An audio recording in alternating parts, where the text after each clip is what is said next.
This is important. It is history. You're helping to change the way America thinks about our race. The rational part of me understood the huge significance of that, but at times the other part, the 14-year-old girl who just wanted to go to school without all the histrionics, felt used. That was the part of me that came to resent the interruption of my days to suit the media. The reporters were omnipresent, and I never knew what I would be asked to do in an interview. Because I was the youngest, I was usually among the last ones Mrs. Bates called on to make a statement. But there were times when we were all asked to participate. Thanksgiving was one of those times. The national media wanted to check in on how the integration process was going, so Mrs. Bates staged a Thanksgiving dinner. She moved out her living room furniture and set up her dining room table there with a leaf that extended it long enough to accommodate all 9 of us and the 2 of them. The spread was elaborate. A huge golden brown turkey with dressing, cranberry sauce, macaroni and cheese, and other Southern favorites. We were all uprooted from our homes and individual Thanksgiving celebrations, dressed in our Sunday best, and driven to the home of Mr. and Mrs. Bates to participate in the made-for-television event. The cameras rolled as the 9 of us and the Bateses dined together, all smiles, as though we all lived under the same roof and had no parents or other family members. Then, of course, several of us reassured television viewers that we lived in a great country and that all was well at Central. If some viewers also saw for the first time that on Thanksgiving, colored folks ate baked turkey and dressing on fine china with perfectly dressed table linens, spoke articulately, and demonstrated impeccable table manners, then we had well served our dual purpose. While the 9 of us tried to put the best face on integration for the public, it got even more difficult as the months passed to keep from fighting back. One particular redhead made restraint especially difficult for me. Before I even saw her face, I felt the scrape of her hard leather penny loafers against the backs of my heels. I got caught up in the crush of the hallway crowd between classes one day, which slowed my stride.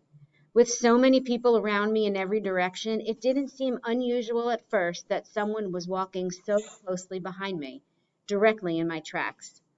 Then all of a sudden, a shoe crunched down hard on the back of my right heel. A sharp pain shot up the back of my leg.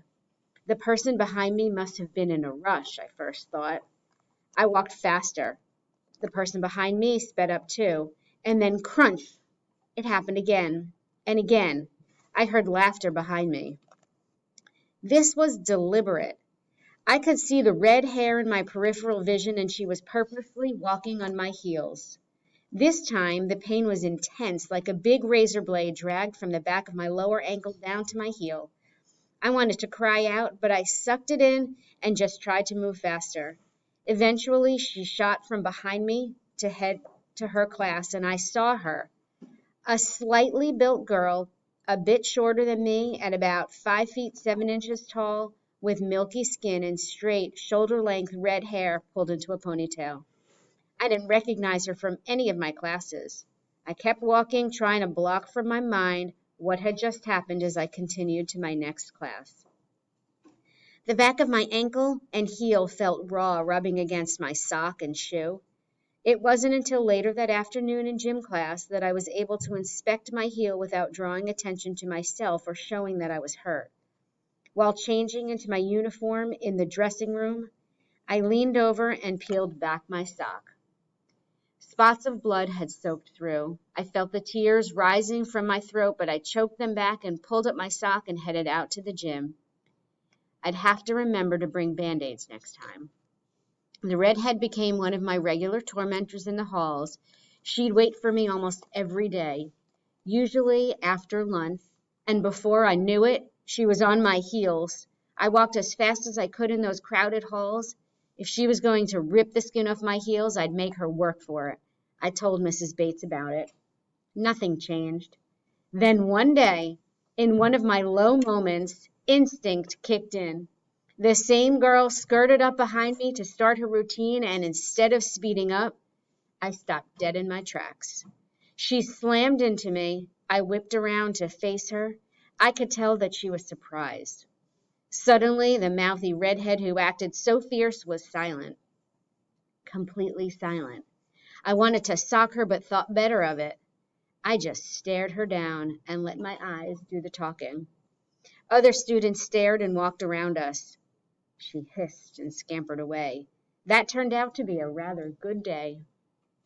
I wish I could say that was the end of heel walking, but the redhead was soon back at it. Sometimes others followed suit.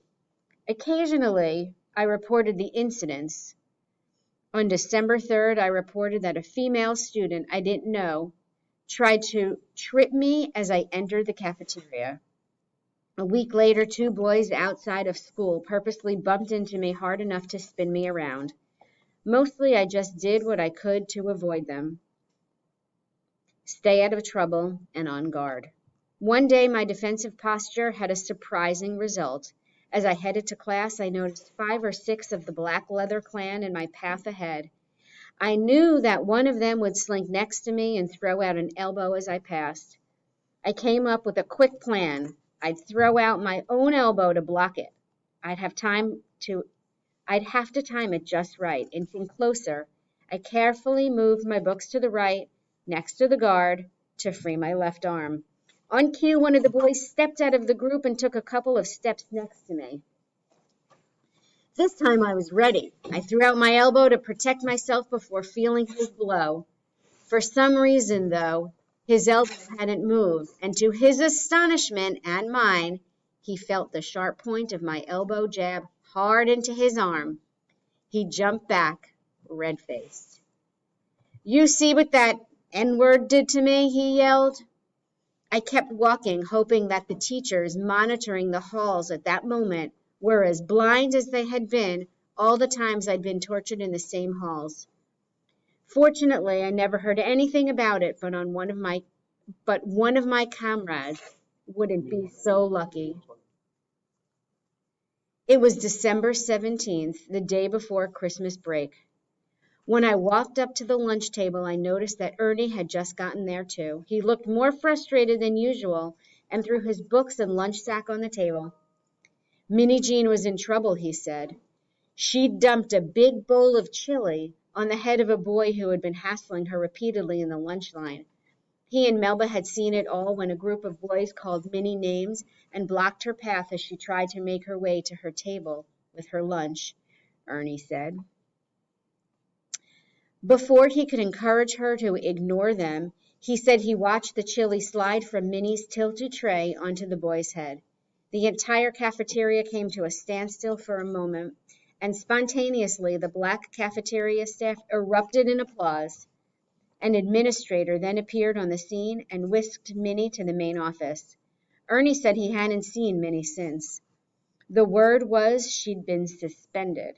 I felt bad for Minnie. She'd been pushed to the breaking point, and I knew that it easily could have been any one of us.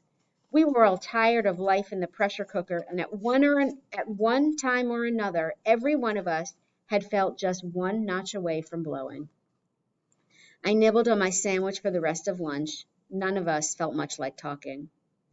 We were worried about what this would mean for Minnie, what it would mean for us all. I later learned that Minnie indeed had been suspended and would have to reapply for admission when we returned from Christmas break in January. By the end of the fall semester, 4 students had been expelled from Central for causing trouble. Another 153 students withdrew, likely to avoid integration. About 24 of them enrolled at Hall High School, the all-white school in a richier section of Little Rock, and a few of them eventually returned to Central. The news about Minnie's suspension put a damper on the beginning of the 2-week break from school, but I looked forward to the time off. Finally, I would be able to let down my guard, laugh freely, and enjoy my family and friends. 2 days before Christmas, I did just that when the 9 of us and our parents gathered at the Dunbar Community Center for a huge holiday celebration at our house. This party was sponsored by the Washington, D.C.-based headquarters of the Delta Sigma Theta Sorority Incorporated, a national service-oriented group of professional women and college students.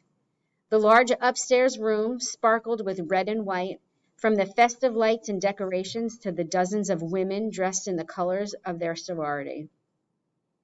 I wore red and white too, a taffeta dress and a polka dot print. It was especially nice to see Mother and Daddy dressed in their holiday finery, enjoying themselves like old times. Before Central, they often got all spruced up for a night on the town, had much of their fun in the lives of the young couple seemed to have dried up. I missed the laughter that had been ever present in our home. Near the end of the party, a Santa presented each of us with gifts and encouraging letters mailed from around the country by the organization's members, who thanked us for our bravery and courage. I'll never forget that evening. It came at a particularly low point and reminded us that no matter how isolated we sometimes felt at Central, we were not in this fight alone. As 1957 wound to a close, I realized just how much of the world was watching us. I picked up the Gazette one day and saw a story that said the Associated Press had ranked the Little Rock Nine and our integration battle as the top story of the year in the nation. Even bigger than the passage of the Civil Rights Act, the first major civil rights legislation since Reconstruction. According to the editors who compiled the list, our story was even bigger news than President Eisenhower's stroke. Among world events, our story placed second, just behind the Soviet Union's launch of Sputnik 1 and Sputnik 2, the world's first artificial satellites in the beginning of the space age. This same list also named Mrs. Bates Woman of the Year in Education, recognition she shared with several other women, including Althea Gibson in sports, Ingrid Bergman in entertainment, Lucille Ball in business, and Eleanor Roosevelt in public service. All too soon, the holidays were over and school was back in session. I had but one wish for the new year, that life at Central would somehow get easier. But it didn't take long for that wish to fizzle. On the first day of school after Christmas break, classes were interrupted for what students had been told was a fire drill. It seemed strange when the police department showed up and began searching inside, but we later learned that a bomb threat had been made against the school. Such threats would become almost a routine part of the day. Sometimes the threatening calls came after school hours, and the National Guard was called back to duty no matter what time to check every inch of the campus. In late January, we returned to school after a few scheduled days off to yet another bomb scare. When the alarm sounded, the school was quickly evacuated as usual. Once inside, when we saw the police, we could tell it was a bomb scare instead of a routine fire drill. Then that usually meant at least a half-hour wait out in the cold. I quickly learned to take my coat with me when we left the building. While standing outside, the white students rolled their eyes or cut mean looks at the black students as if we were causing the inconvenience.